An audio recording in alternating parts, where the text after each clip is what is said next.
राज्यातील 15 लाखाच्या आतील विकासाची कामे मंजूर संस्थांना द्या. मुख्य कार्यकारी अधिकाऱ्यांना मजूर संस्थेच्या वतीने निवेदन. याबाबत अधिक वृत्त असे की धुळे जिल्ह्यातील सर्व मजूर संस्थांच्या वतीने आज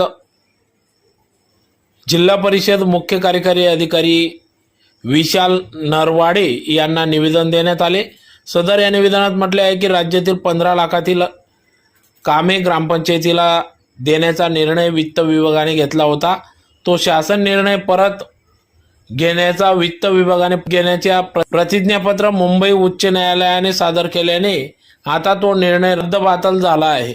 राज्य शासनाचा ग्रामविकास विभागाने 29 जुलै 2015 व 5 एप्रिल 2023च्या शासन निर्णयानुसार यापुढे 15 लाखाच्या आतील सर्व कामे सुशिक्षित बेरोजगार